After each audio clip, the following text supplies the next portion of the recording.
Welcome back to my YouTube channel friends. ಇವತ್ತು ನಾನು ನಿಮಗೆ ಒಂದು ಆರೋಗ್ಯಕರವಾದಂಥ ನವಣೆ ಪೂರಿ ಮತ್ತು ನವಣೆ ಹೋಳಿಗೆನ ಯಾವ ರೀತಿ ಮಾಡೋದು ಅಂತ ತೋರಿಸ್ಕೊಡ್ತಾ ಇದ್ದೀನಿ. ನೋಡಿ, ಇಲ್ಲಿ ನಾನು ಒಂದು ಬೌಲ್ ಆಗುವಷ್ಟು ನವಣೆ ತೊಗೊಂಡಿದ್ದೀನಿ. ಹಾಗೆ ಹಿಟ್ಟು ಕಲಸಿಟ್ಟಿದ್ದೀನಿ, ಬೆಲ್ಲ ಮತ್ತು ಹುರ್ಗಡ್ಲೆ ಪೌಡ್ರ್ ತೊಗೊಂಡಿದ್ದೀನಿ ಸ್ವಲ್ಪ. ಬನ್ನಿ ಈಗ ಯಾವ ರೀತಿ ಮಾಡೋದು ಅಂತ ನೋಡೋಣ. ಒಂದು ಗ್ಯಾಸ್ ಮೇಲೆ ಒಂದು ಪಾತ್ರೆ ಇಟ್ಕೊಂಡ್ಬಿಟ್ಟು ಅದಕ್ಕೆ ನವಣೆನ ಹಾಕಿ ಹುರಿಬೇಕು ಚೆನ್ನಾಗಿ. ಅದು ಸ್ವಲ್ಪ ಒಂದು ಟೈಮ್ ತೊಗೊಳುತ್ತೆ, ಒಂದು 5-10 ನಿಮಿಷ ಹುರಿಬೇಕು. ಉರಿನ ಸ್ವಲ್ಪ ಕಡಿಮೆ ಮಾಡಿ ನಿಧಾನವಾಗಿ ಹುರಿಬೇಕು. ಅದು ಗೊತ್ತಾಗುತ್ತೆ ನಮಗೆ, ಒಂಥರ ಚಟಪಟ ಅಂತ ಸೌಂಡ್ ಬರುತ್ತೆ. ಆ ರೀತಿ ಬ್ರೌನ್ ಕಲರ್ ನೋಡಿ, ಈ ರೀತಿಯಾಗಿ ಹುರಿದಿದ್ದೀನಿ ನಾನೀಗ. ಇದು ಹುರಿದು ರೆಡಿಯಾಗಿದೆ. ಈಗ ಒಂದು 2 ನಿಮಿಷ ಲಾಸ್ಟಿಗೆ ಹುರ್ಗಡ್ಲೆ ಪೌಡ್ರನ್ನು ಅದ್ರ ಜೊತೆಗೆ ಹಾಕಿ ಬಿಸಿ ಮಾಡ್ತಾಯಿದ್ದೀನಿ. ನೀವು ಬೇಡ ಅಂದರೆ ಸಪ್ರೇಟಾಗಿ ಹುರ್ಕೋಬಹುದು. ಈಗ ಇದನ್ನು ನಾನು ಸ್ವಲ್ಪ ಒಂದು 2 ನಿಮಿಷ ಬಿಸಿ ಮಾಡಿದ ಮೇಲೆ ಗ್ಯಾಸ್ ಆಫ್ ಮಾಡಿದ್ದೀನಿ. ಈಗ ತಣ್ಣಗಾಗಕ್ಕೆ ಬಿಟ್ಟಿದ್ದೀನಿ ನಾನೀಗ ಇದನ್ನು. ಗ್ಯಾಸ್ ಆಫ್ ಆದಮೇಲೆ ತಣ್ಣಗಾದಮೇಲೆ ಸ್ವಲ್ಪ ನಾನೀಗ ಮಿಕ್ಸಿ ಮಾಡಿದ್ದೀನಿ. ತಣ್ಣಗಾಗಿದೆ ಇದು. ಈಗ ಈ ಪೌಡ್ರು ಮಿಕ್ಸಿ ಮಾಡ್ಕೊಂಡು ಬಂದಿದ್ದೀನಿ ನಾನೀಗ ಅದನ್ನು. ಎಷ್ಟು ನೈಸಾಗಿ ಪೌಡ್ರ್ ಆಗಿದೆ. ಬನ್ನಿ ಈಗ ನೆಕ್ಸ್ಟ್ ಏನು ಮಾಡೋದು ಅಂತ ನೋಡೋಣ. ಅದೇ ಪಾತ್ರೆಯಲ್ಲಿ ನಾನು ಸ್ವಲ್ಪ 1 ಬೌಲ್ ಆಗುವಷ್ಟು ಬೆಲ್ಲ ತಗೊಂಡು ಆ ಬೆಲ್ಲ ಮುಳುಗುವಷ್ಟು ನೀರು ಹಾಕಿಬಿಟ್ಟು ಅದನ್ನು ನೋಡಿ, ಈಗ ಅದನ್ನು ಕರಗಿಸ್ಬಿಟ್ಟು ಸೋದಿಸ್ಕೊಂಡು ಇಟ್ಕೊಂಡಿದ್ದೀನಿ ಬೆಲ್ಲದ್ದು. ಈಗ ಈ ಹಿಟ್ಟನ್ನು ಮಿಕ್ಸಿ ಮಾಡಿ ಇಟ್ಕೊಂಡಿರೋವಂಥ ನವಣೆ ಅಕ್ಕಿನ ಹಿಟ್ಟನ್ನು ಈಗ ಅದಕ್ಕೆ ಹಾಕೋತಾ ಇದ್ದೀನಿ. ಇಲ್ಲಿ ನಾನು ಚೆನ್ನಾಗಿ ಇದನ್ನು ಮಿಕ್ಸ್ ಮಾಡಬೇಕು, ಗಂಟಿರದ ಹಾಗೆ. ಸ್ವಲ್ಪ ಇಲ್ಲಿ ಟೈಮ್ ತೊಗೊಳುತ್ತೆ, ಒಂದು 5-10 ನಿಮಿಷ. ಚೂರು ನೀರು ಜಾಸ್ತಿ ಆಯಿತು, ಹಾಗಾಗಿ ಟೈಮ್ ತೊಗೊಳುತ್ತೆ. ಅದು ನೀರು ಜಾಸ್ತಿ ಆದರೆ ಏನೂ ಪ್ರಾಬ್ಲಮ್ ಆಗೋಲ್ಲ. ಸ್ವಲ್ಪ ಒಂದು 2 ನಿಮಿಷ 3-4 ನಿಮಿಷ ಟೈಮ್ ಜಾಸ್ತಿ ತೊಗೊಳುತ್ತೆ ಅಷ್ಟೇ. ಇದು ನೀಟಾಗಿ ಗಂಟಿರದೆ ಹಾಗೆ ಮಿಕ್ಸ್ ಮಾಡಬೇಕು. ಸ್ವಲ್ಪ ಉರಿನ ಕಡಿಮೆ ಇಟ್ಕೋಬೇಕು. ನಾವು ಜಾಸ್ತಿ ಇಟ್ಕೊಂಡ್ರೆ ತಳ ಹಿಡಿದು ಬಿಡುತ್ತೆ. ಹಾಗಾಗಿ ಸ್ವಲ್ಪ ದಪ್ಪ ಬಾಣಲಿನೇ ಇಟ್ಕೋಬೇಕು ಇದನ್ನು ಮಾಡೋಕ್ಕೆ. ನೋಡಿ, ಈಗ ಈ ರೀತಿಯಾಗಿ ಗಂಟುಗಳನ್ನೆಲ್ಲ ನಾವು ನೀಟಾಗಿ ಬಿಡಿಸ್ಕೋಬೇಕು. ನೋಡಿ, ಈ ರೀತಿಯಾಗಿ ಕೈ ಬಿಡದೆ ಈ ರೀತಿಯಾಗಿ ಅದನ್ನು ಮಿಕ್ಸ್ ಮಾಡಬೇಕು. ಇದು ನವಣೆ ಅಕ್ಕಿ ತುಂಬಾ ಒಳ್ಳೆಯದು ಆರೋಗ್ಯಕ್ಕೆ. ಈ ಶುಗರ್ ಇದ್ದವರಿಗೆಲ್ಲ ರೈಸ್ ಮಾಡ್ಕೊಂಡು ಊಟ ಮಾಡ್ಬೋದು. ಇದನ್ನು ಅಕ್ಕಿ ಊಟ ಮಾಡಲ್ಲಲ್ಲ, ಹಾಗಾಗಿ ಈ ನವಣೆನ ನಾವು ರೈಸ್ ಥರ ಯೂಸ್ ಮಾಡ್ಕೋಬೋದು. ನಾವು ಚಿಕ್ಕವರಿದ್ದಾಗೆಲ್ಲ ತುಂಬಾ ನವಣೆ ಅಕ್ಕಿ ಅನ್ನನ ಊಟ ಮಾಡ್ತಾಯಿದ್ವಿ. ಆವಾಗೆಲ್ಲ ಇದು ಬಡವರ ಅಕ್ಕಿ ಅಂತಲೇ ಹೇಳ್ತಾಯಿದ್ರು. ತುಂಬಾ ಯೂಸ್ ಮಾಡ್ತಾಯಿದ್ರು ಅವಾಗ. ಈಗ ಇದು ರೇಟು ತುಂಬಾ ಗಗನಕ್ಕೆ ಹೋಗಿದೆ. ಬಟ್ ಆವಾಗೆಲ್ಲ ತುಂಬ ಕಡಿಮೆ ಇತ್ತು. ನೋಡಿ, ಈ ರೀತಿಯಾಗಿ ನಾನು ಕೈ ಬಿಡದೆ ಮಿಕ್ಸ್ ಮಾಡಿ ಅದರಲ್ಲಿರುವಂಥ ನೀರಿನ ಅಂಶ ಎಲ್ಲ ಹೋಗಬೇಕದು, ಉಂಡೆ ಕಟ್ಟೋ ಹದಕ್ಕೆ ಬರಬೇಕದು. ನೋಡಿ, ಈ ರೀತಿಯಾಗಿ ನಾನು ಇದನ್ನು ಮಿಕ್ಸ್ ಮಾಡ್ತಾಯಿದ್ದೀನಿ. ಈ ರೀತಿ ಮಕ್ಕಳಿಗೆ ಮಾಡಿಕೊಡೋದ್ರಿಂದ ತುಂಬಾ ಒಳ್ಳೆಯದು. ಹಾಗೆ ಕೂಡ ಹೆಲ್ದಿ ಕೂಡ ಹೌದು. ಈ ಸಿರಿಧಾನ್ಯಗಳಲ್ಲಿ ನವಣೆ ಕೂಡ ಒಂದಲ್ಲ, ಹಾಗಾಗಿ ಇದನ್ನು ನೀವು ಯಾವ ರೀತಿಯ ಸ್ವೀಟ್ ಜಾಸ್ತಿ ಬೇಕಂದ್ರೆ ಸ್ವಲ್ಪ ಕಡಿಮೆ ಹಾಕೋಬೋದು. ಕ್ವಾಂಟಿಟಿ ಎರಡೂ ಸಮಾನಾಗಿ ತೊಗೋಬೋದು. ನವಣೆ ಎಷ್ಟು ತೊಗೊಂಡಿರ್ತೀರೋ ಅಷ್ಟೇನೂ ಕೂಡ ಬೆಲ್ಲ ತೊಗೋಬೋದು.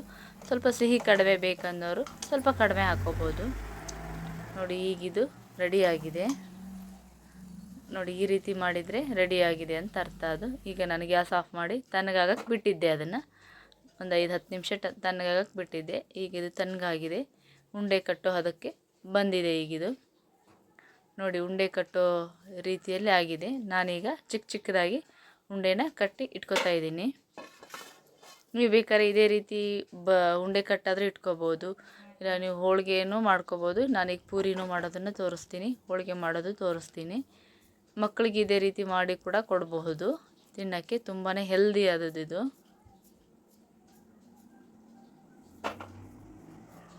ನೋಡಿ, ಈ ರೀತಿ ಎಲ್ಲೂ ಗಂಟಿಲ್ಲ, ಏನೂ ಇಲ್ಲ, ತುಂಬ ಚೆನ್ನಾಗಿ ಬಂದಿದೆ ಅದು. ನೋಡಿ, ಈ ರೀತಿಯಾಗಿ ನಾನು ಉಂಡೆನ ರೆಡಿ ಮಾಡ್ಕೊಂಡಿದ್ದೀನಿ. ಈಗ ಬನ್ನಿ ಹೋಳಿಗೆನ ಯಾವ ರೀತಿ ಮಾಡೋದು ಅಂತ ನೋಡೋಣ. ನಾನು ಮುಂಚೆನೇ ಒಂದು 2 ಗಂಟೆ ಮುಂಚೆನೇ ಈ ಕನಕನ ರೆಡಿ ಮಾಡಿ ಇಟ್ಕೊಂಡಿದ್ದೆ. ಇಲ್ಲಿ ನಾನು ಹಚ್ಚೋಕ್ಕೆ ಜೋಳದ ಹಿಟ್ಟು ತೊಗೊಂಡಿದ್ದೀನಿ. ನೀವು ಯಾವ ಹಿಟ್ಟಾದರೂ ತೊಗೋಬೋದು, ಅಕ್ಕಿ ಹಿಟ್ಟಾದರೂ ತೊಗೋಬೋದು, ಗೋಧಿ ಹಿಟ್ಟಾದರೂ ತೊಗೋಬೋದು. ನಾನಿಲ್ಲಿ ಜೋಳದ ಹಿಟ್ಟನ್ನು ತೊಗೊಂಡಿದ್ದೀನಿ. ಚಿಕ್ಕದಾಗಿ ಇಷ್ಟೊಂದು ಲಟ್ಟಿಸ್ಕೊಂಡು ಅದರಲ್ಲಿ ನಾವು ಇಟ್ಟು ಮಾಮೂಲಿ ಹೋಳಿಗೆ ಯಾವ ರೀತಿ ಮಾಡ್ತೀವೋ ಆ ರೀತಿ ಸ್ಟಫ್ ಮಾಡಿ ಮಾಡೋದು. ಈ ರೀತಿ ಮಾಡಿಕೊಂಡು ನಾವು ಯಾವಾಗಲೂ ಕಾಯಿ ಹೋಳಿಗೆ, ಹೂರ್ಣದ ಹೋಳಿಗೆ ಎಲ್ಲನೂ ಮಾಡಿರ್ತೀವಲ್ಲ, ಈ ರೀತಿ ನಾವು ಮಾಡ್ಕೊಂಡು ತಿಂದರೆ ಡಿಫ್ರೆಂಟಾಗಿರುತ್ತೆ, ಟೇಸ್ಟು ಕೂಡ ಚೆನ್ನಾಗಿರುತ್ತೆ. ನೋಡಿ, ಎಷ್ಟು ದೊಡ್ಡದಾದರೂ ಬೇಕಾದರೂ ಮಾಡ್ಕೋಬಹುದು, ಎಷ್ಟು ತಿಳುವಾಗಿ ಕೂಡ ಬರುತ್ತೆ ಅದು ಹೋಳಿಗೆ.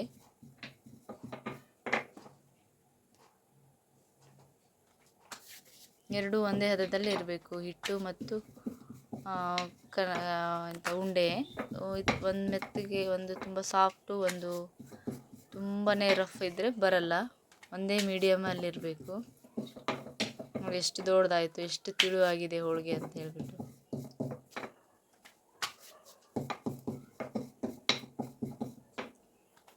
ನೋಡಿ ಎಷ್ಟು ತಿಳುವಾಗಿ ಹೋಳಿಗೆ ರೆಡಿಯಾಗಿ ಬಂದಿದೆ. ಈಗ ಇದನ್ನು ನಾನು ತವ ಕಾಯಕ್ಕಿಟ್ಟಿದ್ದೆ, ಈಗ ಹಾಕೋತಾ ಇದ್ದೀನಿ. ನೀವು ಬೇಕಂದರೆ ಇಲ್ಲಿ ತುಪ್ಪನೋ ಎಣ್ಣೆನೋ ಬೆಣ್ಣೆನೋ ಹಾಕ್ಕೋಬೋದು. ಬಟ್ ನಾನಿಲ್ಲಿ ಏನೂ ಹಾಕಿಲ್ಲ, ಹಾಗೆ ಮಾಡಿದ್ದೀನಿ. ಡಯಟ್ ಇರೋರೆಲ್ಲ ಈ ರೀತಿ ಮಾಡಿಕೊಂಡು ತಿನ್ಬೋದು. ವೆಯ್ಟ್ ಲಾಸ್ ಮಾಡ್ಕೋಬೇಕು ಅನ್ನೋರು, ಡಯಟ್ ಇರೋರು, ಆಮೇಲೆ ಎಣ್ಣೆ ಬೆಣ್ಣೆ ತುಪ್ಪ ತಿನ್ನಲ್ಲ ಅಂತ ಹೇಳೋರು ಎಲ್ಲ ಈ ರೀತಿಯಾಗಿ ಮಾಡಿಕೊಂಡು ತಿನ್ಬೋದು ಡ್ರೈ ಆಗಿ. ನೋಡಿ ಎಷ್ಟು ಚೆನ್ನಾಗಿ ಬರ್ತಿದೆ ಅಂತ ಹೇಳಿಬಿಟ್ಟು, ಎಲ್ಲೂ ಕೂಡ ಕಟ್ಟಾಗಿಲ್ಲ, ತುಂಬ ಚೆನ್ನಾಗಿದೆ. ಟೇಸ್ಟು ಕೂಡ ತುಂಬ ಚೆನ್ನಾಗಿರುತ್ತೆ, ತುಂಬ ಸಾಫ್ಟಾಗಿ ಬಂದಿದೆ ಹೋಳಿಗೆ. ನೋಡಿ ಹೋಳಿಗೆ ನೋಡೋಕ್ಕೆ ಎಷ್ಟು ಚೆನ್ನಾಗಿ ಬಂದಿದೆ ಅಂಥೇಳಿ. ನೋಡಿ ಹಾಗೆ ಇನ್ನೊಂದೆರಡು ಆ ರೀತಿ ಮಾಡಿ ತೋರಿಸ್ತೀನಿ ನಾನು ನಿಮಗೆ.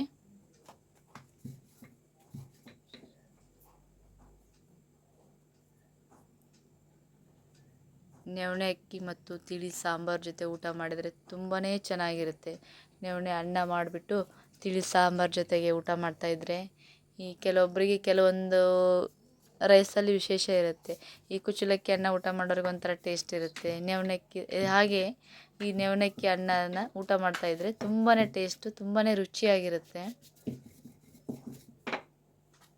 ನೋಡಿ ಈ ರೀತಿಯಾಗಿ ಹೋಳಿಗೆನ ನಾವು ಮಾಡ್ಕೋಬಹುದು.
ತುಂಬ ತಿಳುವಾಗಬಾರ್ದು, ಸ್ವಲ್ಪ ದಪ್ಪನೇ ಇರಬೇಕು.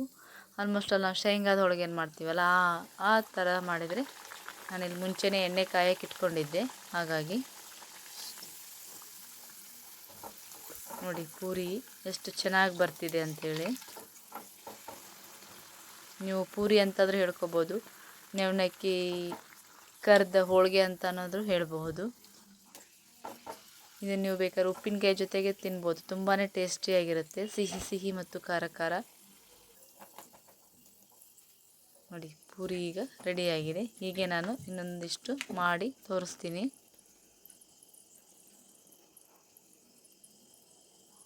ಮಕ್ಕಳಿಗೆಲ್ಲ ಲಂಚ್ ಬ್ಯಾಗಲ್ಲಿ ಹಾಕಿ ಕಳ್ಸೋಕ್ಕೆ, ಹಾಗೆ ಅವರಿಗೆ ಸಂಜೆ ಬಂದ ತಕ್ಷಣ ಸ್ನ್ಯಾಕ್ಸ್ ತಿನ್ನೋಕ್ಕೆ ತುಂಬಾ ಚೆನ್ನಾಗಿರುತ್ತೆ.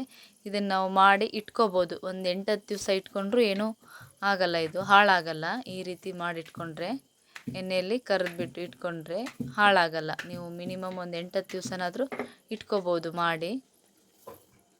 ನಾವು ಒಂದು ಸಲ ಮಾಡಿ ಇಟ್ಕೊಂಡ್ರೆ ಮಕ್ಕಳಿಗೆಲ್ಲ ಅವಾಗವಾಗ ಸ್ನ್ಯಾಕ್ಸು, ಸಂಜೆಗೆ ಕಾಫಿ ಜೊತೆಗೆ ಟೀ ಜೊತೆಗೆ ಎಲ್ಲರಿಗೂ ಕೊಡಬಹುದು, ಚೆನ್ನಾಗಿರುತ್ತೆ. ಚೆನ್ನಾಗಿದೆ ಇದು ಟೇಸ್ಟು ಕೂಡ.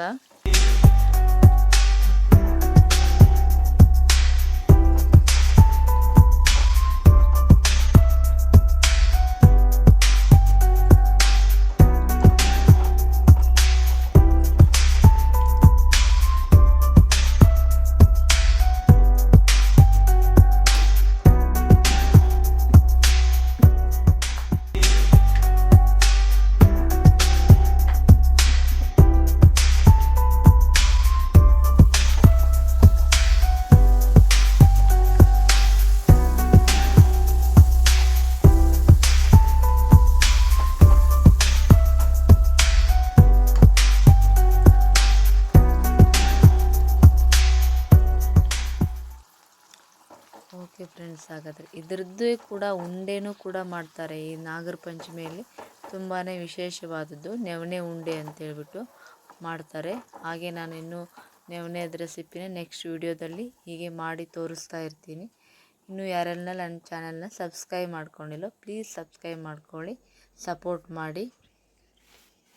ನೋಡಿ ಈಗ ಫೈನಲ್ ಆಗಿ ಪೂರಿ ರೆಡಿಯಾಗಿದೆ. ನವಣೆ ಹೋಳಿಗೆ ಮತ್ತು ಪೂರಿ ಕೂಡ ರೆಡಿಯಾಗಿದೆ. ನೀವು ಒಂದ್ಸಲ ಟ್ರೈ ಮಾಡಿ ಯಾವ ರೀತಿ ಬಂತು ಅಂತ ಕಮೆಂಟ್ ಸೆಕ್ಷನಲ್ಲಿ ತಿಳಿಸಿ. ಓಕೆ ಫ್ರೆಂಡ್ಸ್, ಹಾಗಾದರೆ ಇದೇ ರೀತಿ ಇನ್ನೂ ಒಳ್ಳೊಳ್ಳೆ ವಿಡಿಯೋದೊಂದಿಗೆ ನೆಕ್ಸ್ಟ್ ವಿಡಿಯೋದಲ್ಲಿ ಸಿಗ್ತೀನಿ. ಓಕೆ, ಹಾಗಾದರೆ bye. Thank you for watching.